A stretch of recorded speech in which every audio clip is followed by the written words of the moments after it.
So the coolest part about this device is that it is detachable. Use it as your regular device. It has a multi-purpose utility. You can use it in the car or outside of the car. So we have mounted the tablet receiver in the car. So this is the back side of the tablet receiver. This is the mount unit tablet holder, and there are two spacers which are provided with the unit. This is a tablet with model number SDA835 tab, and this is mounted with a tablet case. On the back side we can see there are three mounting points. So after mounting the tablet on the tablet receiver, we have to first connect through the Bluetooth connection. So device name of tablet is SDA835 TAB, and device name for the receiver is SPH-T20BT.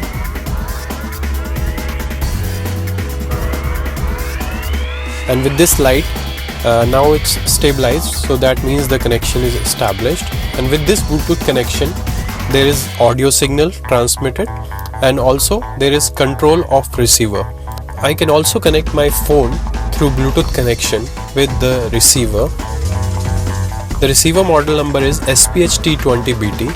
So I'll connect it with SPH-T20BT and pair it. So my receiver can simultaneously connect with the tablet and my smartphone for any calls I am receiving, and for Bluetooth audio also of the smartphone. This is the home screen of tablet. As you can see here, there are the Google apps like YouTube and Google Maps. This is the Play Store, and to control the receiver, the apps are here like SmartSync tab and PSS setting. That means Pioneer Smart Sync settings. Now we will see how to connect the unit through Wi-Fi hotspot connection. So it's very simple. You go to the Wi-Fi settings, turn it on, find the network to connect to.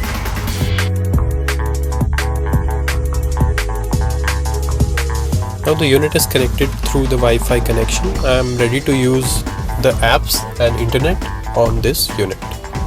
The various apps that are inbuilt into the unit are Google apps like Chrome browser, Gmail, Maps, YouTube, YT Music, Photos. Any other app I want to download, I can just go from Play Store and download the required apps by signing in. Navigate me to Delhi Airport.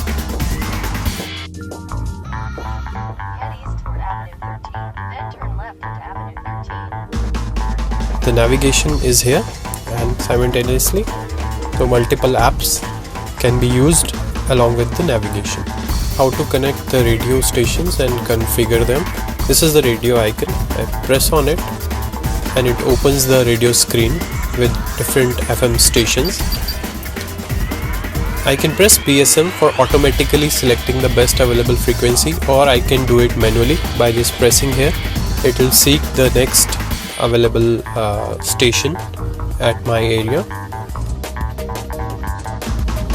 For manual step up or down, I can just swipe it.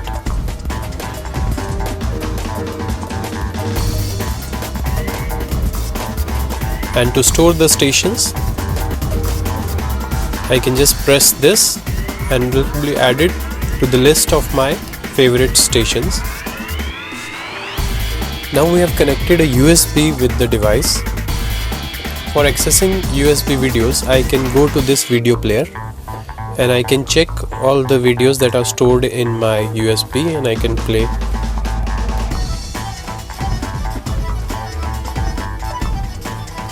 Now we'll see how to do the audio tuning on this device. I can go to PSS setting.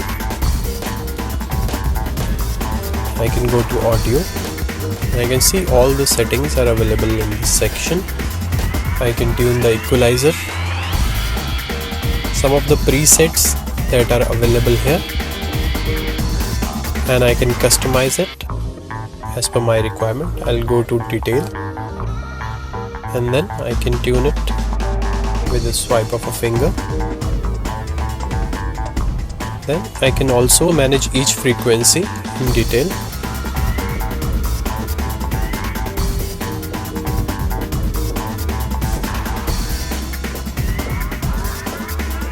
So I have Super Todoroki sound to boost the sound in the car with overall frequencies being boosted.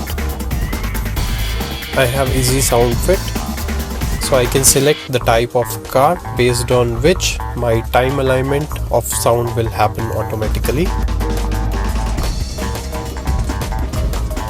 I have Dynamic Bass Enhancer. This is a loudness function. I can select to keep it low, mid or high.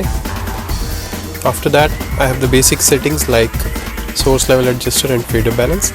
Then I have advanced settings wherein I can tune the subwoofer. I can turn it off or on as I want. I can manage the gain level and also the low pass filter for subwoofer from here.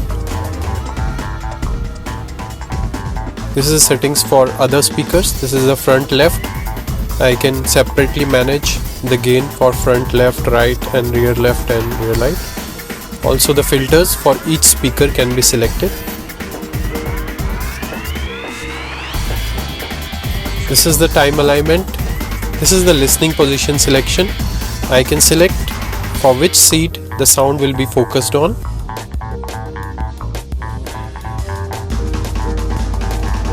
These are the advanced settings that I have, and I can save all these settings from here.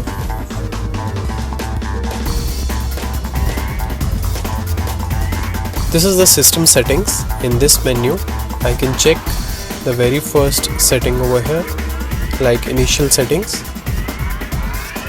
This will be activated once the source is off, and then I have beep tone, turn it on or off. Then among the other setting there is mini display. This is information display for the music. When it is playing I can turn it off or on as and when required. Then there is guidance volume and steering wheel control settings in this section. We go into settings and we see how to configure the steering wheel control. Into system we can see steering wheel control over here. We press steering wheel control and we are going to use preset settings because we are not using any interface. In case we are using interface, we'll use the upper one. We go to preset settings and we can see various car brands mentioned here. We'll select the one for which we are doing the settings. So after pressing this, the system prompts for pressing volume plus on the steering wheel. So I'll press volume plus for a few seconds.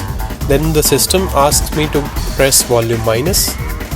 I press volume minus for a few seconds and my steering wheel configuration is complete. I press OK and go out. This is the Bluetooth settings. I press here. I can clear the Bluetooth memory from here, or I can check the Bluetooth device. I can add new Bluetooth device to the unit if I want. Then we have the screen customization. In this I have the screen customization for theme. You select different themes from here and you can select different colors for user interface. You can manage illumination color for these lights from here, and also brightness adjustment for these lights and dimmer. Parking assist feature. In this we have parking sensor and parking camera compatibility. For parking sensor, this is NDPS1 Pioneer's parking sensor that is compatible with the unit.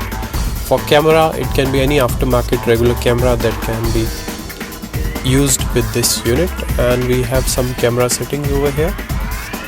In order to reset the tablet receiver, there is a reset button over here. I have to press it for a few seconds with a sharp object to reset the receiver. And to reset the tablet, I have reset options in the settings menu. I can check them and reset the tablet if it is required.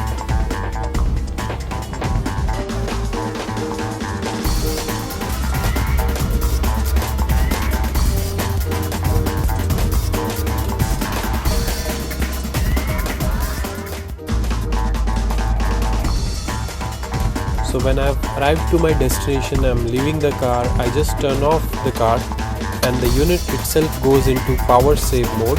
Night time when I'm driving the car, and I want to make sure there is no distraction from this tablet to my eyes or to my driving. So I can just turn off the display of this unit and still the music keeps on playing. The display button is right over here. I can just press it and the display is turned off and music is still playing.